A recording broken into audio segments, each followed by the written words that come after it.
Meus irmãos, abrimos a Escritura no livro de Atos, capítulo de número 6. Eu peço que os irmãos se mantenham na aberta. Eu leio aqui do verso 1 até o 7.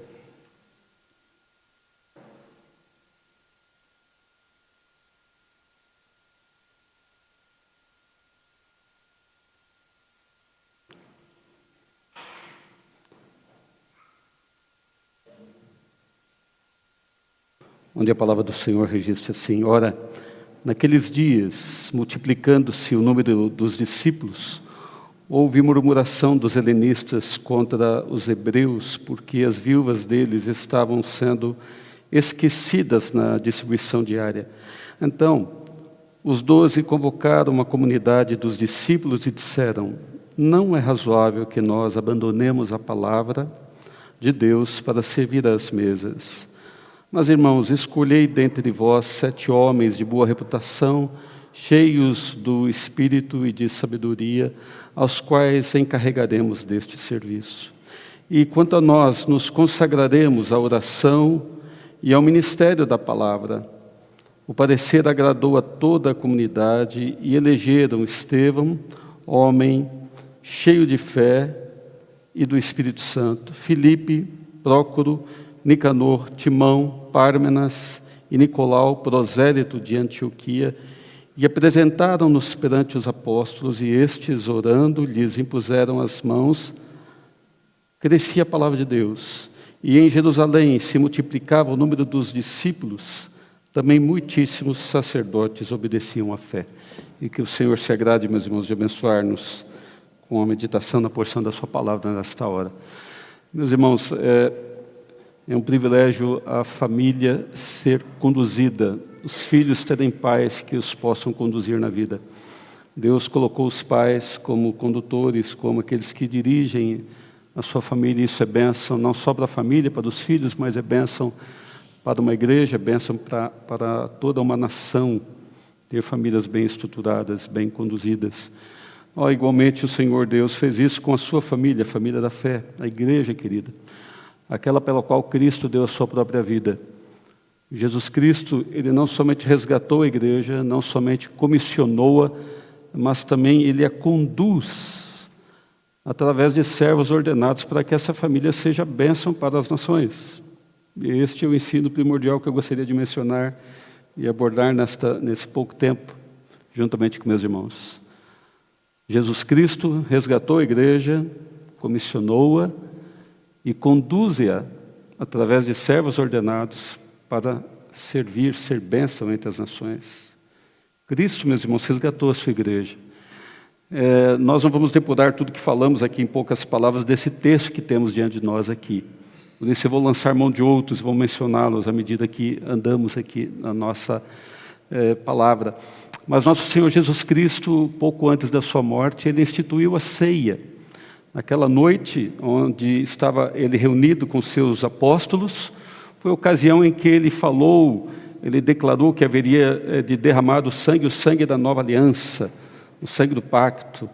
Nele, Cristo haveria de dar a sua própria vida para redimir o seu povo, gente de toda raça, tribo e nação espalhada pelo mundo afora. E logo após instituí-la, Jesus Cristo saiu daquele ambiente com seus apóstolos e dirigiu-se para o jardim do Getsêmani. Então, quando nós lemos a história do que ali aconteceu, nós percebemos um pouco mais intensamente quanto Cristo amou a igreja. Então, se nos determos ali, se nós passarmos a observar a luta que foi para Cristo enfrentar aquela noite terrível, dolorosa, naquele jardim, quando verteu suor de sangue, quando ali angustiou-se, quando ali ele já antevia a morte que aproximava-se em poucas horas diante de si. Ele estava a passar por tudo aquilo ali por amor à igreja.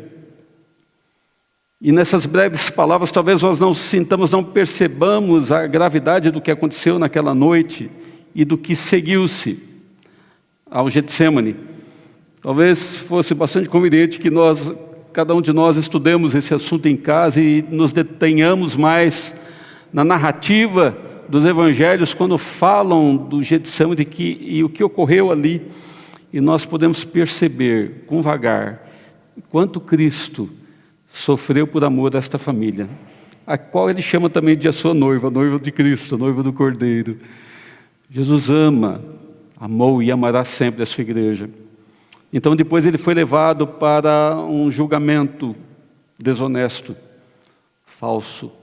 E quando lemos também sobre o julgamento de Cristo, aquilo mexe conosco, porque nós percebemos a maldade dos homens, a falsidade levantada, o testemunho falso levantado contra o nosso Redentor Jesus Cristo. E nós percebemos quanto ele enfrentou, e enfrentou como uma ovelha muda perante os seus tosqueadores, tudo isso por amor da sua igreja, para resgatar a sua igreja, por amor da sua noiva. Cristo resgatou a sua igreja com um preço altíssimo, meus irmãos. E ele enfrentou aquela cruz, aquela morte dolorosa, conforme nos é descrita nas narrativas dos evangelhos. E todas essas coisas estão relacionadas e foram computadas pelo Espírito Santo na Escritura Sagrada para nos fazer perceber quanto Cristo ama a sua igreja. Quanto ele pagou para resgatar este povo de propriedade exclusiva dele, que está espalhado por todas as terras deste mundo, todo o terreno habitável. E depois então de morrer, e 3 dias após, ele ressuscita, vence a morte. Ele convoca os apóstolos, está narrado no final do Evangelho de Mateus, por exemplo, lá no os versos finais do texto, verso 18 até o 20, quando ele então fala para aqueles, vão até certo lugar onde eles haveriam de receber uma mensagem importante, muito importante, que era a nomeada Grande Comissão.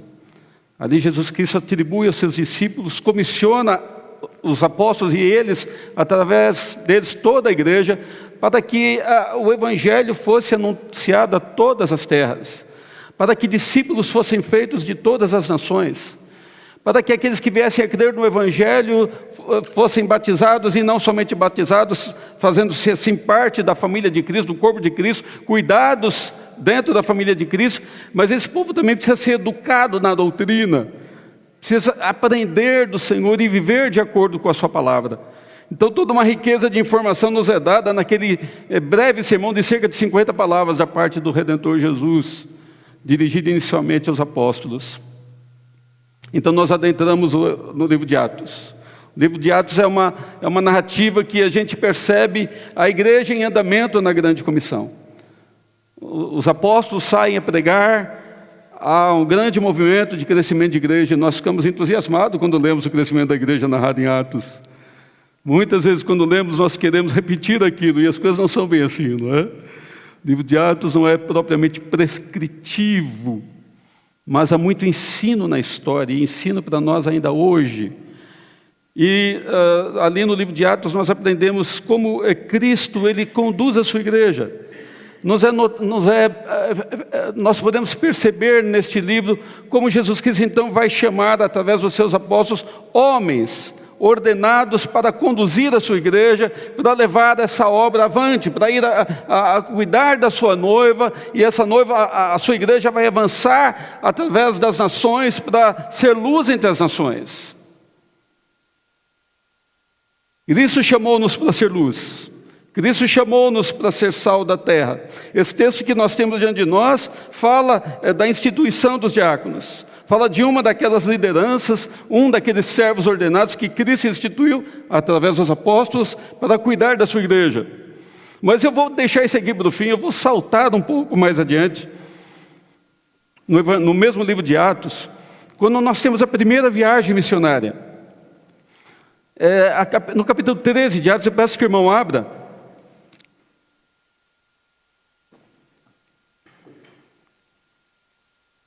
Capítulo 13, eu leio aqui o verso 1 até o 3.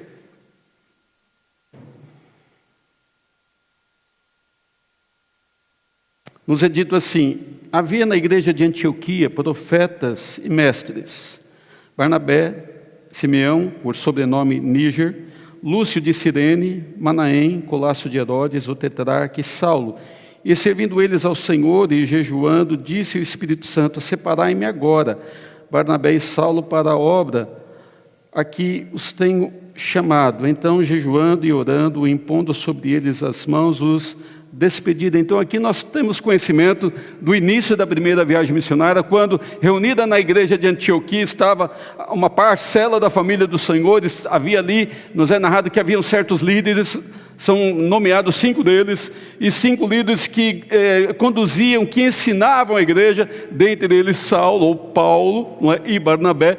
E chama-nos a atenção o fato de que para anunciar, avançar na obra missionária que o Espírito Santo havia separado esses 2 homens, Paulo e Barnabé, ele tira da igreja 40% da sua liderança.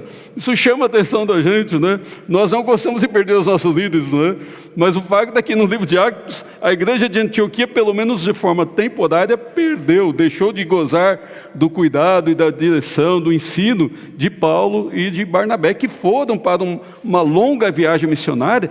E quando lemos esse capítulo todo, o capítulo 13 de Atos e o capítulo 14, que compõe a narrativa, que complementa, que fala de todo esse período desta viagem, longa viagem missionária, nós percebemos que Deus usou estes 2 homens para o progresso da obra, porque muitas igrejas surgiram nesse ínterim, nessa viagem. Nós não vamos adentrar aqui, mas nós podemos, se fôssemos desenhar um gráfico, ele tem altos e baixos. Tem momentos de alegria, quando nós percebemos na narrativa várias conversões diante da pregação da palavra. Quando Paulo entra na sinagoga e expõe, muita gente passa a crer. Mas nós vemos também momentos bastante amargos, difíceis. Por exemplo, no capítulo 14, quando Paulo, depois de ter pregado, vem os judeus que já vinham perseguindo a igreja desde um tempo atrás, apedrejam-no e ele é tido como morto. Então foram momentos de altos e baixos, mas o fato é que no cômputo geral a igreja estava avançada, e quem estava na liderança eram servos de Deus à frente. E quando eles voltam, há um pico da viagem que eles passam a retornar, e aí é uma mensagem importante para nós, registrada no capítulo de número 14. Eu leio aqui o verso 23 em diante, meus irmãos, eu peço a vossa atenção.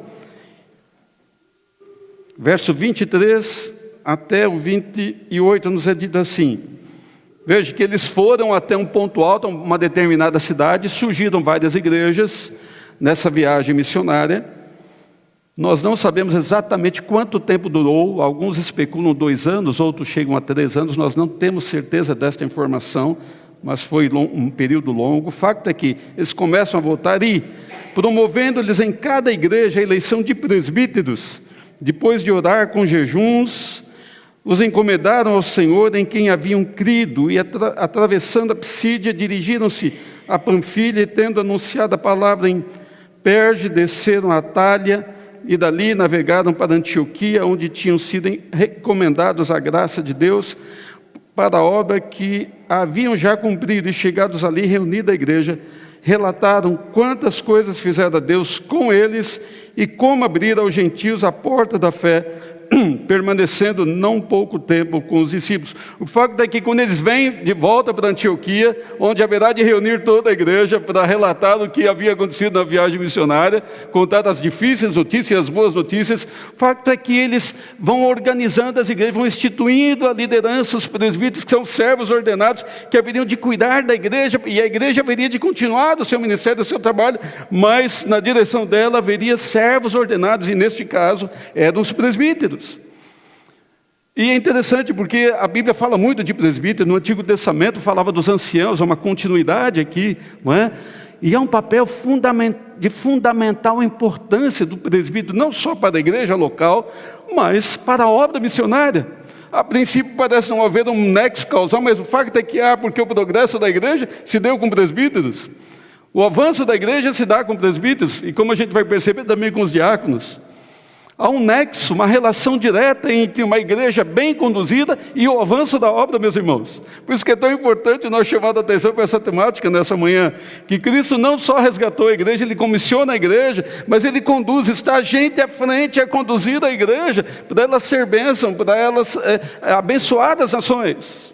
E abençoar como? Ao levar o Evangelho de Cristo, ao levar a mensagem da reconciliação, a fim de que as pessoas, de que entre a sociedade, entre a humanidade, haja aqueles que venham a crer e ser salvos, e glorifiquem a Deus, e tenham contentamento em Deus, que é o fim principal do homem. Mas tudo vem mediante a pregação do Evangelho, que é anunciado pela Igreja de Cristo. E quem está à frente, quem está conduzindo isso, são aqueles servos que Deus instituiu nela. E aqui nós vemos os presbíteros, e os presbíteros têm um papel muito importante e rico na igreja. Só a título de ilustração, nós lembramos quando Paulo falou ao presbítero, ao pastor jovem Timóteo. Os irmãos devem lembrar desse texto, e eu convido-vos a abrir a escritura na segunda carta de Paulo a Timóteo. Segunda carta de Paulo a Timóteo, no seu capítulo de número 3.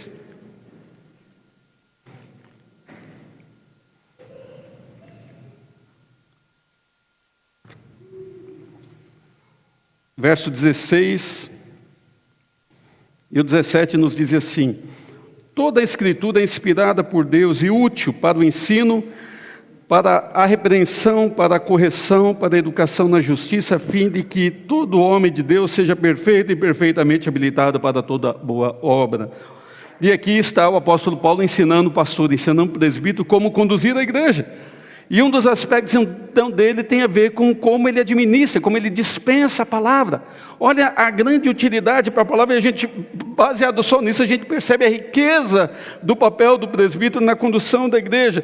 O texto fala que a palavra de Deus, toda a Escritura é inspirada e útil para o ensino. O ensino aqui tem a ver com doutrina, com ensinar a verdade, ensinar os factos acerca de Cristo e de toda a verdade que é revelada na Escritura Sagrada.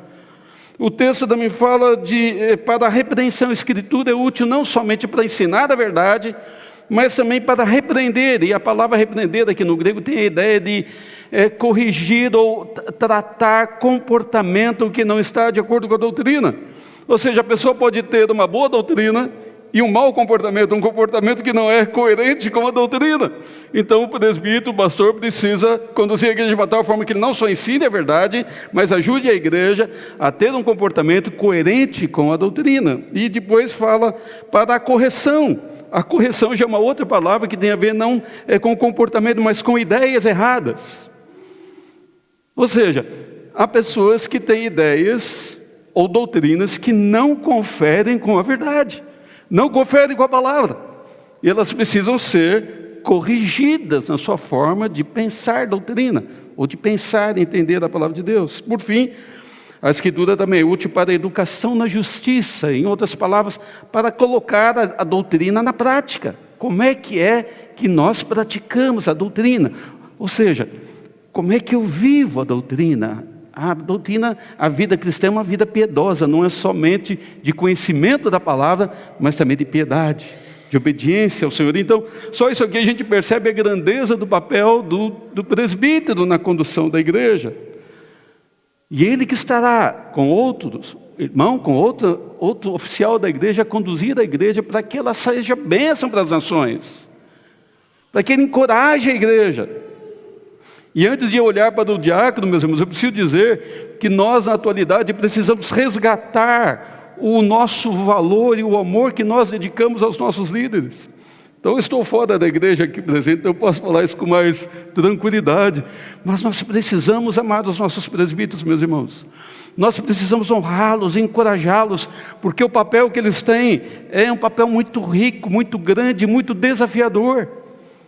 E nós sabemos, e falo como presbítero que sou, que nós somos pecadores também, nós temos muitas falhas, e precisamos aprender do nosso Redentor também, para que ajudemos a igreja dele. Mas Cristo conduz a sua igreja, e a faz ser bênção no mundo, e ele a conduz através de servos ordenados. Agora voltamos ao livro de Atos, que eu gostaria de chamar a atenção para essa narrativa. Atos é o momento que a igreja está em franco desenvolvimento. Ora, diz o verso 1, naqueles dias multiplicando-se o número dos discípulos, e aqui já começa, a igreja está em franco crescimento. Nós queremos ver a igreja crescer. Em Atos nós vemos esse desenvolvimento intenso da igreja naqueles primeiros anos da igreja primeira. Mas olha o que acontece na igreja, meus irmãos. Nós não queremos que aconteça esse tipo de coisa, mas houve uma crise na igreja. Houve uma murmuração entre dois grupos, né, os helenistas contra os hebreus. Quem deseja isso na igreja? Que a igreja cresça e ao mesmo tempo surja divisão na igreja. Nós não desejamos isso. O fato é que não só acontecera no passado, mas isso acontece na história da igreja. Há tensões na igreja. E quando nós lemos o livro de Atos, nós perguntamos quem é que Deus usou para mitigar as tensões surgidas na igreja primitiva. A tensão ali teve a ver com as viúvas dos helenistas e dos hebreus. Havia uma disputa, olha, que a distribuição que a igreja, um recurso que a igreja procurava apoiar, ajudar as viúvas, não estava sendo distribuído igualitariamente. Esse texto não fala sobre tudo o que é necessário de ajudar a igreja, o povo de Deus. Mas isso é só uma amostra e aponta um aspecto que havia na igreja primitiva, que é desse cuidado com as viúvas. E houve uma disputa, e essa disputa trouxe desajuste. A igreja perdeu a harmonia. E uma igreja sem harmonia não vai bem, não anda bem. E Deus, através dos apóstolos, instituiu, chamou a igreja, dizendo, contra-argumentando com a igreja, que não era razoável que eles, os apóstolos, deixassem o ministério da palavra, da oração e da palavra, e quando ele fala ministério no texto, a palavra é diaconia, ou seja, não era razoável eles deixarem o serviço da palavra para dedicar-se ao serviço da mesa, de cuidar das coisas materiais, que também são importantes para a vida da igreja. Então eles estabeleceram que a igreja deveria ter diáconos, aqueles que haveriam dedicar-se ao ministério do cuidado das questões mais materiais da igreja, da família de Cristo. E eles continuariam a dedicar-se ao ministério da oração e da palavra. Então, os diáconos, quando surgem no cenário da igreja, meus irmãos, este ofício ordenado por Cristo foi instituído para o bem da igreja. Foi instituído para mitigar crises dentro da igreja. No caso, a crise era o problema entre os dois grupos, né, os helênicos e os hebreus. E a narrativa é maravilhosa, meus irmãos, porque ela mostra-nos uma lista de nomes, não é? E vamos só detectar aqui, verso de número 5. O parecer agradou a toda a comunidade, elegeram Estevão, homem cheio de fé, e fala de vários nomes, 7 nomes. E se os irmãos forem até fazer uma pesquisa do texto, vão descobrir que todos os nomes eram da parte helênica, ou seja, daqueles da onde veio a crise, ou daqueles que fizeram a reclamação da crise. Isso aqui por si só já nos ensina, meus irmãos, que ali a igreja logo entrou em harmonia, porque não houve partido entre eles, como quer dizer assim, não, vamos eleger dos hebreus, porque assim a gente fica em maioria política. Não, meus irmãos. O que houve ali foi um consenso, uma percepção da igreja que o melhor a fazer era eleger 7 homens, e detectaram 7 homens entre os helenistas, ou seja, aqueles que estavam em crise porque parecia que as suas viúvas não estavam sendo bem cuidadas, e a igreja elegeu desta ala 7 homens. Isso é muito bonito ver na igreja, meus irmãos, a não ter essa disputa partidária dentro da família de Deus. E isso estabeleceu a paz na igreja. Outro aspecto importante, o texto, ele dá uma lista e cita os nomes, fala que primeiramente Estevão, homem, e fala algo sobre homem cheio de fé e do Espírito Santo, depois fala de Filipe, não é? É interessante na língua grega isso, ela é um pouco diferente da nossa língua portuguesa. A língua grega, quando ela dá uma lista, os nomes que aparecem primeiro são mais importantes. É como se Deus estivesse a falar conosco assim: ponham atenção nos primeiros nomes. Então, quando a gente olha os primeiros nomes, fala do diácono Estevão e do diácono Filipe. E quando você adentrar a narrativa, você seguir a narrativa, vai descobrir que o verso 8 em diante passa a falar de Estevão. E Estevão, um diácono cheio de fé, cheio do Espírito Santo, vai anunciar Cristo ao povo chamado liberto, a religiosos da sua época, gente instruída da sua época. Ele vai debater com aqueles homens. Ele vai debater vai fazer uma apologia de Cristo de um tal nível, meus irmãos, que aqueles homens não conseguem vencer Estevão, o diácono Estevão, o homem conhecedor da palavra. O fato é que Estevão vai acabar sendo condenado à morte, e isso de forma injusta. E com a sua morte assente, concorda Saulo, que ainda não era convertido. Mas narra-nos o capítulo 8, verso 1, que logo na morte, o verso 1 até o 4, que logo na morte de Estevão, iniciou-se uma grande perseguição contra a igreja, e a igreja saiu pregando o evangelho por um dia. A igreja viu o que aconteceu com o diácono Estevão, com seu líder Estevão, com aquele que veio ser bênção para a vida da igreja, aquele que foi instituído por Cristo através dos apóstolos para a bênção da igreja. Nós presumimos com muita convicção, meus irmãos, que a vida de Estevão sirva de encorajamento para a igreja sair a pregar, porque ele deu a sua própria vida e sem ter angústias de morte ou sem ter pensamentos maldosos contra os seus inimigos. Segue a narrativa, Estevão morre, surge nela a pessoa de Filipe. Lá no capítulo 8 surge Filipe indo pregar para os samaritanos. Então é admirável ver como Filipe está preocupado em quebrar aquela parede de separação que havia entre os judeus e os samaritanos. E muita alegria ocorreu dentro de Samaria, porque muitos vieram à fé. Então muita coisa é dita sobre Filipe, o diácono Filipe. Então os dois aparecem à frente da igreja, sendo evangelistas, cuidando uns dos outros. Isso é visto em Atos capítulo 21, cuidado de Filipe com Paulo, aquele que outrora fora perseguidor da igreja. Homens, meus irmãos, instituídos por Cristo, para cuidar da igreja, para conduzir a igreja. Cristo resgatou a sua igreja, meus irmãos, comissionou-a para ser luz, para ser bênção nesse mundo. Mas Cristo conduz a sua igreja através de homens ordenados, presbíteros e diáconos, com papel de extrema importância para a vida da igreja. E nós, na atualidade, meus irmãos, precisamos resgatar isso. Nós precisamos resgatar a importância do papel desses homens na vida da igreja e no ministério de missões da igreja. Porque eles dão o tom, nós damos o tom.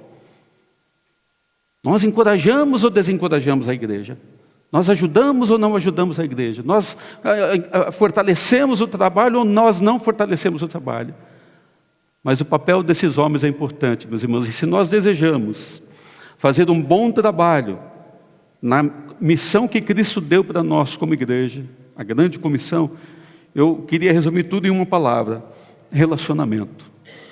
Nós precisamos de bom relacionamento. Nós, como igreja, precisamos amar o nosso Redentor Jesus. Precisamos conhecê-lo a cada dia mais, conhecer a sua vontade. Nós, como igreja, precisamos amar e respeitar os nossos líderes e tê-los na mais alta conta. Ainda que sabedores que eles são pessoas imperfeitas como nós.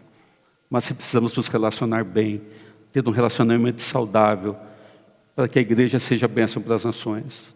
Isso vale também para os líderes, presbíteros e diáconos. Eles precisam ter um excelente relacionamento com o seu Redentor. Precisam amar a Jesus. Precisam conhecer a Cristo. Precisam ter intimidade com Cristo. Precisam conhecer a Cristo não somente no ouvir dizer, na doutrina, mas colocar a doutrina para a vida. Para que a doutrina seja vista, verificada, exemplificada nos seus atos e nas suas palavras. É necessário que os presbíteros e diáconos também tenham um bom relacionamento com a igreja. Ame a igreja, porque ela é noiva de Cristo. Os diáconos e presbíteros estão na igreja para conduzir esta noiva, para que ela seja bênção. Eles estão a cuidar da noiva de Cristo até aquele dia quando Cristo voltará para as bodas do Cordeiro. Não é? Então, um dia feliz. E os diáconos e presbíteros estão a conduzir a noiva até aquele dia. Enquanto isso acontece, o perfume do Evangelho deve ser espalhado. A luz do Evangelho de Cristo, meus irmãos, precisa ser conhecida entre as nações. A glória de Cristo precisa ser anunciada. Cristo ser glorificado através da igreja. E Deus abençoe muito essa igreja, meus irmãos. Deus abençoe a cada um de nós, tanto a igreja como os líderes dela, os oficiais dela, que conduzem-na, para que juntos sejamos bênção para as nações. Juntos cumpramos a grande comissão que nos foi confiada. Deus os abençoe, meus irmãos. Obrigado.